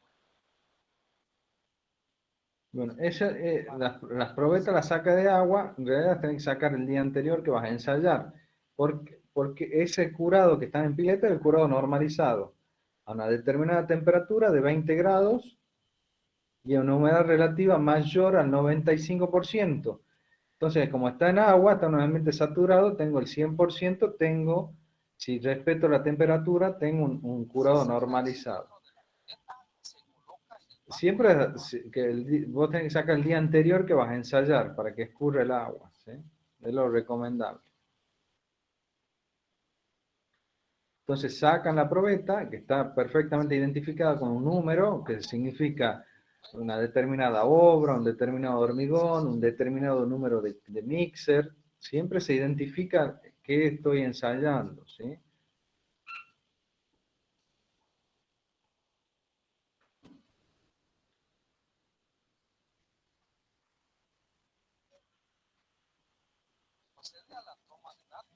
Bueno, son planillas, cada laboratorio tiene su planilla donde va a registrar, identifica el hormigón, algunos la pesan a la probeta, bueno, hay distintas mediciones, ahí está midiendo el diámetro, ¿sí?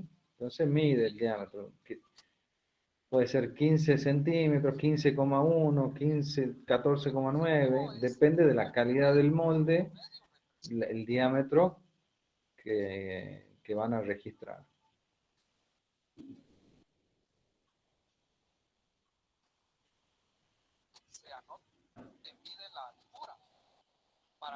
Bueno, diámetro, altura. La pesan a la probeta. Es buen ejercicio pesarla. A veces no todos los laboratorios lo hacen, pero es bueno pesarla, ya te da un buen indicio. Porque obviamente si la probeta tiene mucho aire va a pesar menos. Entonces hay veces que uno va a teniendo un indicio de qué puede tener ese hormigón. Este es el encabezado, ahí se ve perfectamente el encabezado. Esto que está acá es un crisol que se llama, con azufre, que lo va convirtiendo en líquido. Ustedes ponen las pastillas de azufre, agregan grafito y una arena silicia o algo, no me acuerdo si es silicia o cuarcítica, se agrega fíjense, tiene una mascarilla porque realmente es tóxico. Ahí pone un aceite sobre esta placa. Acá lo ponemos en pausa, va a poner un aceite en esta placa que está perfectamente perpendicular a estas guías que están montadas acá en el instrumento. Entonces, lo que va a hacer el operario? Va a cargar azufre, va a llenar esta pequeña receptáculo ahí con azufre y va a apoyar la probeta para que quede perfectamente perpendicular el eje longitudinal de la probeta con la cara de asiento, ¿sí? Y le pone un poco de aceite para que se despegue con más facilidad.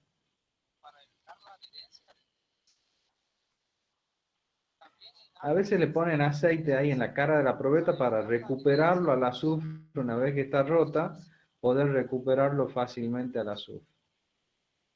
Y volver a utilizarlo, ¿no? Bueno, pone ahí una cierta cantidad, tiene un olor espantoso el azufre, es tóxico, mancha la ropa, es horrible. Esto en pocos segundos se seca, se solidifica, ¿sí? Una vez que alcanza temperatura ambiente, muy rápidamente, 1 o 2 minutos, y después se despega fácilmente. Fíjense cómo la va a despegar, ¿ves? No hace ningún esfuerzo, directamente lo levanta. Bueno, ahora tiene que hacer lo mismo con la otra cara de la probeta. Vuelve a aceitar.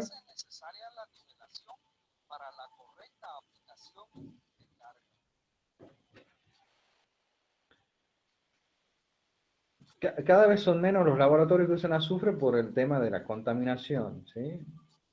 Porque no es solo, genera mucho vapor de azufre que es tóxico.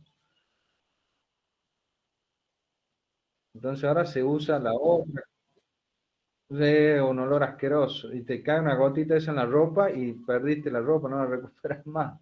Te queda por vida esa ropa con un olor espantoso. Bueno, y eso es todo el proceso de encabezado, ¿eh? Ahí que tengo una probeta con las caras perfectamente planas y paralelas, que es lo que me interesa para poder ejecutar el ensayo, ¿sí? Corrige, al hacer esta acción, corrige cualquier tipo de irregularidad que tenga la cara del moldeo de la probeta, o sea, la cara que queda expuesta cuando moldea la probeta, alguna rugosidad o algo por el estilo, queda perfectamente corregida. Y ahí tengo las dos caras paralelas, una con otra, y perfectamente alineadas con el eje longitudinal de la probeta. Bueno, y ahora va y la ensaya, la tiene que ensayar a compresión como hemos visto recién.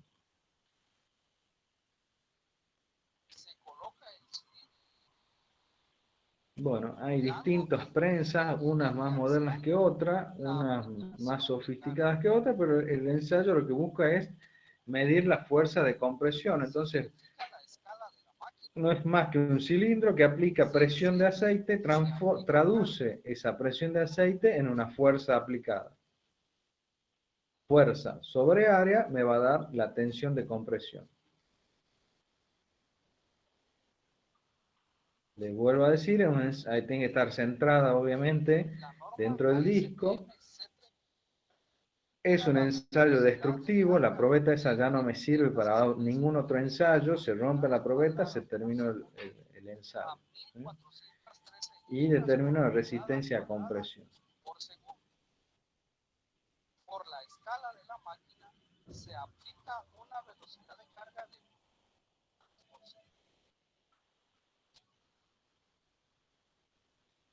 Bueno, ahí va creciendo la carga.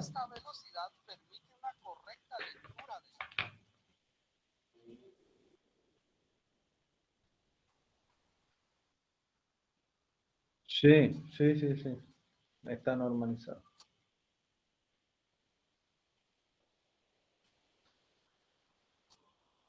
No recuerdo en este momento cuánto es, pero está normalizado.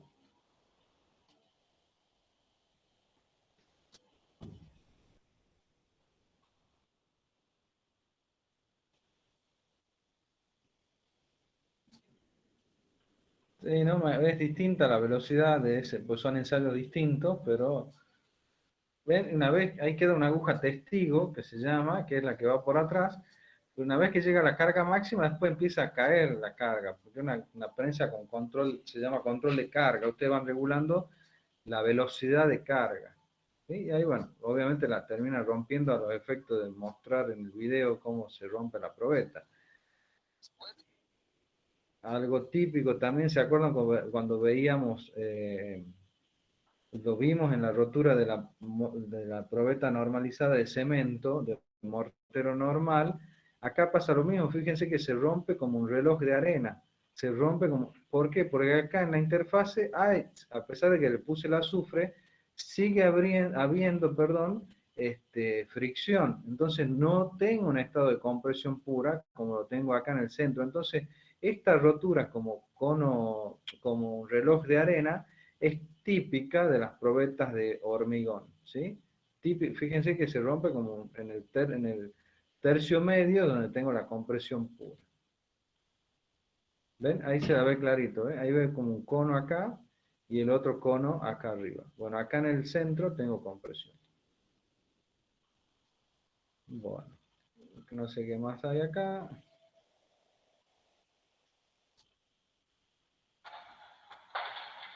Siempre es bueno observar la superficie rota, si se han roto piedras, porque si se rompe piedras significa que el agregado grueso es débil. Entonces es importante, seguramente hay que analizar qué es lo que uno ve en esa superficie rota. Si ve una buena distribución de granos, si hay buena cantidad de piedras, si la ve bien distribuida dentro de la superficie, dentro de ese volumen, perdón. Esas son cosas que uno tiene que ver en la probeta rota. Bueno.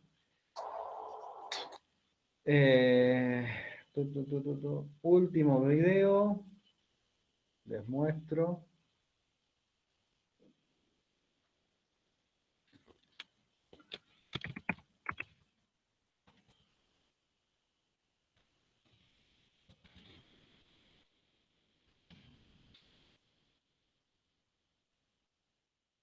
¿Cómo se moldean las probetas de hormigón?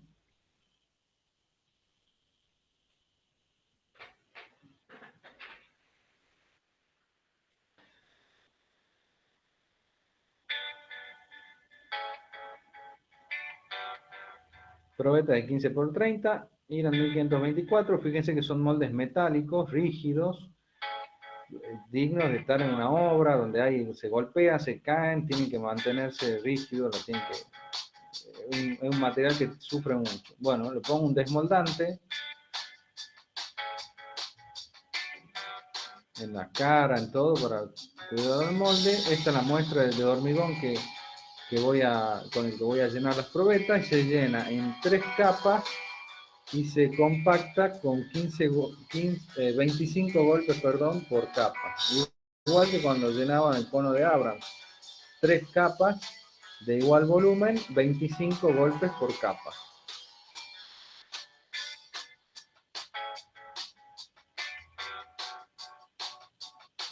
Entonces la cara de acá abajo es la que siempre queda bien plana, porque es la cara del molde. Si un molde de buenas condiciones, la cara de abajo está perfectamente lisa. Entonces la de arriba es la que sufre la mayor, digamos, la que es perjudicada desde el punto de vista de la terminación. Entonces, sobre todo ahí se encabeza, ¿sí?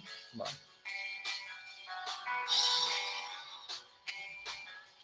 Entre capa y capa se golpea con una masa de goma para cerrar los agujeros que deja la varilla cuando entra, y se enrasa para dejar la superficie lo más lisa posible, ¿sí? Y asegurarse que quede de 30 centímetros la probeta.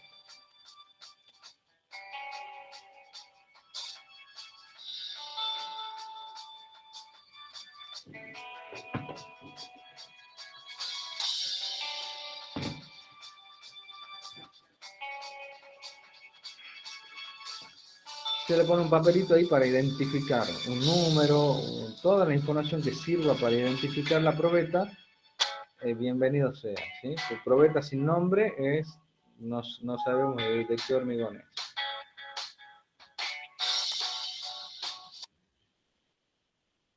Bueno, y a ver si hay algo.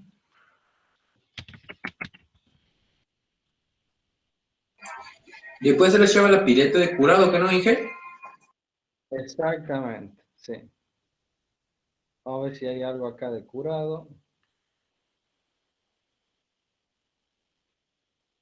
A ver si acá muestran. Después la tengo que, a la pileta de curado es llevarla a esas, es una pileta, la sumerjo la probeta en agua para asegurarme que tenga la humedad más del 95% y se regula la temperatura del agua esa en 20 grados para respetar las condiciones que pide la norma.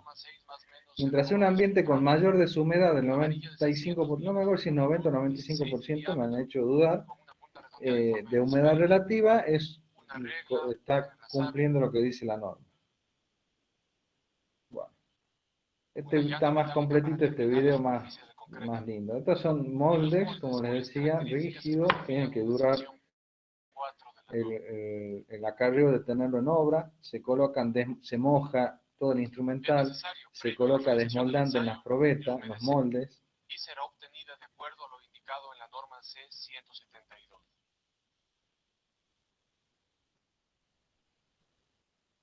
y se llenan. La muestra es entonces remezclada y los moldes son llenados en 3 capas de igual volumen. 3 capas de igual volumen y se compacta cada capa con 25 golpes por capa. El método de consolidación Entre capa y capa se puede golpear con la masa de goma para hacer, como la varilla entra, con la masa de goma uno cierra esos agujeros que deja la varilla. Cuando el asentamiento resulte entre 25 milímetros y 75 milímetros, la consolidación podrá realizarse tanto con vibrador o con varilla. Y si el asentamiento supera los 75 milímetros, se consolidará exclusivamente con varilla. La Bueno, consolidación con y varilla ahí mide cuánto tiene que introducir la varilla. ¿Sí? Tiene que compactar únicamente los 10 centímetros de abajo. Entonces hace 25 golpes. Luego de varillar una capa, se golpea el molde con un mazo de goma de 10 a 15 veces.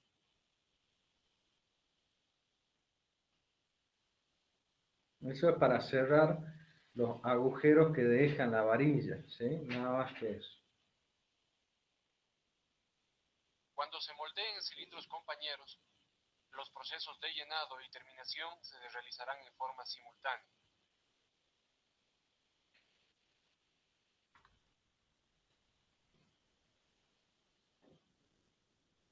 Este no sea el caso, el concreto deberá tamizarse. Voy adelantando porque son 3 capas.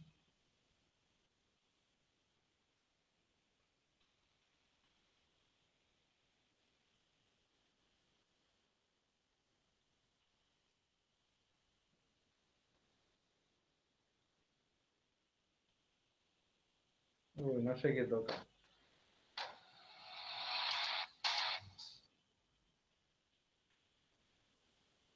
Perdón, no sé qué toca.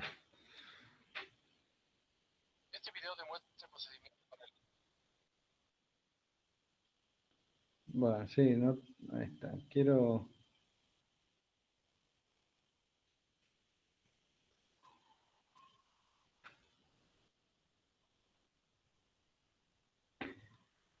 No termina más este hombre. Bueno, eh, eh, una vez que se llenan las probetas, no se las trata de no mover, ¿sí? Uno las deja en un lugar donde no haga falta moverla.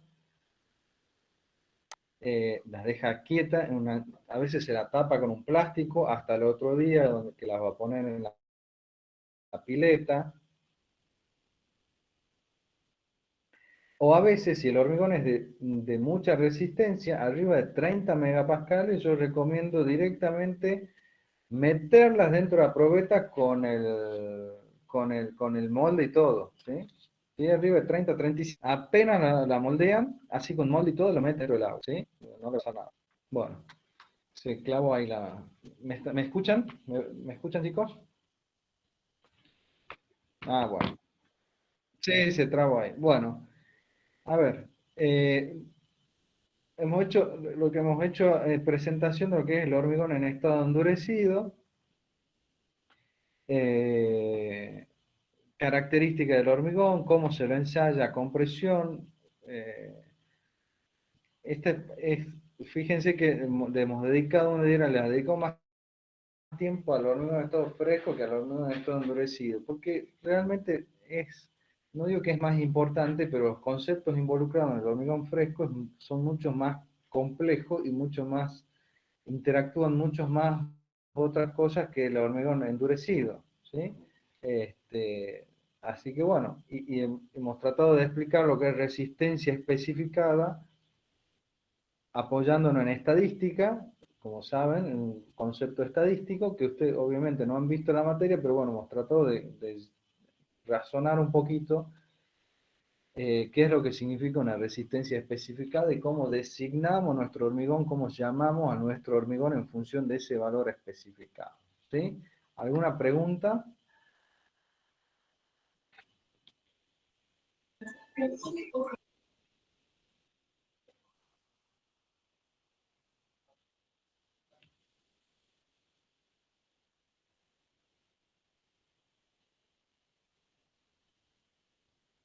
Eso depende, depende qué es lo que estás haciendo. Normalmente cuando uno pide, si vos lo vas a hacer al hormigón, ¿sí? Tenés que verificar que la dosificación cumpla con los requerimientos que vos estás necesitando, ¿sí? Pero si vos no lo ejecutás al hormigón, no lo vas a elaborar al hormigón, vas a una planta elaboradora y le pedís, le decís, necesito un hormigón H30 de asentamiento 10 centímetros, con 3,5% de aire, que tenga un tamaño máximo de 19 milímetros, el agregado grueso. Bueno, la planta elaboradora te tiene que proveer eso y vos vas a hacer los controles necesarios. Y hay veces que se le pide a la planta elaboradora que haga un bastón de prueba para demostrar que la dosificación que te van a proporcionar sea acorde con los requerimientos que vos estás haciendo. Siempre en toda obra, cuando se ejecuta en hormigón armado, hay dos actores dentro de esa obra: la planta elaboradora de hormigón y quien ejecuta la obra propiamente dicha. La planta elaboradora te provee de hormigón, ¿sí? Te provee el hormigón con las características que vos le has pedido. Tamaño máximo, asentamiento, contenido de aire, a veces que el contenido de cemento es un requisito particular, o la relación agua-cemento, a veces que piden hormigón con relación agua-cemento menor a 0,4, menor o igual a 0,4. Bueno, vos tenés que de la planta elaboradora hará su dosificación respetando esos requerimientos y te tiene que proveer del hormigón que vos le has solicitado. Pero en la obra, quien manipula el hormigón es la gente que ejecuta la obra. Entonces tiene que recibirlo al hormigón, tiene que compactarlo como corresponde, tiene que moldear sus probetas. Uno dice, ¿quién hace el control de las probetas de hormigón? ¿Quién llena? ¿Quién va a sacar? Vamos a imaginar que ustedes están llenando el piso 1 y 2 de un edificio y tienen que verificar la calidad de su hormigón. No hay otra que sacando probetas. Ustedes van a tener que sacar probetas. Bueno, ahora viene la gran discusión. ¿Quién saca la probeta? ¿La planta elaboradora que te provee el hormigón o vos que estás ejecutando la obra? ¿Quién se les ocurre a ustedes que saca las probetas? Y nosotros para tener, por ejemplo, el día de mañana suceda algo, con eso tener dato de que sí o no ha cumplido con lo que hemos pedido de hormigón, Inge, ¿sería así o no? Bueno, sí, primer punto. Ahí está, bien ahí. Primer punto, sacan los dos. Planta elaboradora y ya vamos a ver cuando veamos conformidad del hormigón, sacan los dos, las dos partes tienen que sacar sus probetas. ¿Sí? Primer punto. Y segundo punto, si el hormigón está mal, si vos has pedido un H25 y rompes la probeta y te da H10, y tenés que demoler la estructura, no es que de acá a 20 años me sirve para, como referencia ese valor, no, yo tengo que tener H25 en mi estructura, punto, no puedo ceder. Y tengo que las dos partes son quienes sacan probetas, chicos. Eso cuando vayan a la calle, son los dos los que tienen que sacar probetas. El reglamento exige que las dos partes saquen probetas. ¿Por qué? Porque vamos a ponernos de los dos lados. Yo compro hormigón y les pido, y les digo a la planta elaboradora, mándame un H25 con todas estas características, asentamiento, tamaño máximo, todo. A veces hasta la temperatura es un requerimiento. A veces le dicen, mándame el H25 con menos de 30 grados, como tiene que ser según norma. Entonces, la planta elaboradora te tiene que proveer de eso. Bueno, vamos a suponer que saca probetas que saca probetas la planta elaboradora y vos no sacás probetas en tu obra. A ver, esas probetas que ha sacado la planta es para su control interno. Para su control interno. ¿Quién asegura? Obviamente uno no pretende que la planta mienta. Vamos a suponer que trabaja bien y no quiere mentir, pero ¿quién te asegura que a vos venga mañana el de la planta y te diga, mire, acá están las probetas, usted me ha pedido H25, a mí las probetas me han dado 28, 29, 27,8, 30, cumplo con lo que usted me ha pedido? Si el día de mañana eso tiene un problema, esa estructura tiene un problema, ¿a quién le vas a discutir? Si el de la planta te va a decir, acá están yo ensayé mi hormigón, y me ha dado tal valor. Entonces, ¿a quién le vas a discutir? Y si no saco probeta, a nadie. Y claro, te tenés que quedar en el molde, con todo lo que eso implica, pero vos tenés que sacar probetas. Y a la vez, la planta también, porque si vos sacás probeta y vos controlas, vos le tenés que decir, hombre, mire, usted me ha dicho, me ha comprado H25 y las probetas me están rompiendo a los 12 megapascales. Deme una solución, porque no me está entregando el hormigón que yo, no solo una cuestión comercial, te he pedido H25 y me estás entregando un hormigón de menor calidad, sino por una cuestión estructural. Entonces, los dos sacan probetas, siempre, chicos, las dos partes sacan probetas. Es muy común que pase, ustedes son de la planta elaboradora y llegan a la obra y el responsable de la obra dice, sácame las probetas, o después avísame cuánto dan las probetas.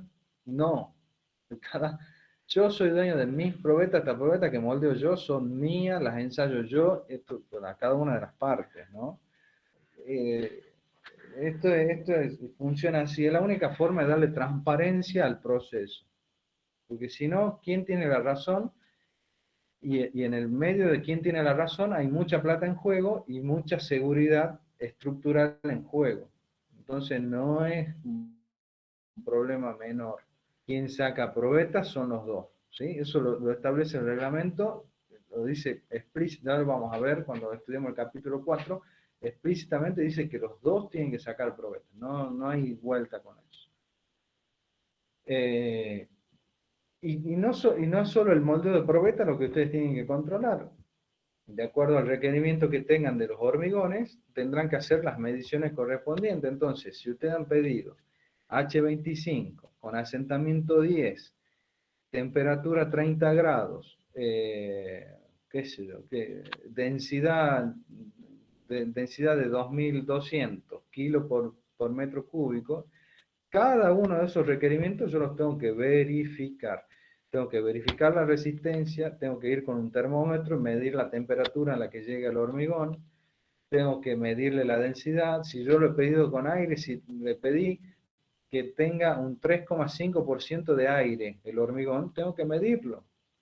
Cada uno de los requerimientos es una medición que tengo que hacer. ¿Sí? Entonces, cuando llega el hormigón a obra, no es solo medir asentamiento, no solo es moldear probeta, es medir todo lo que esté a mi alcance, para asegurar que ese hormigón cumpla con los requerimientos que están solicitados. ¿Sí? Que a veces, si es una obra pública, la solicitación viene por el pliego, y si es una obra privada, son los requerimientos que tiene la obra privada, pero siempre hay exigencias que se tienen que cumplir. ¿Sí? ¿Alguna pregunta?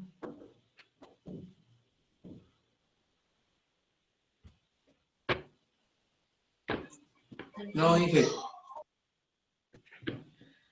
Bueno.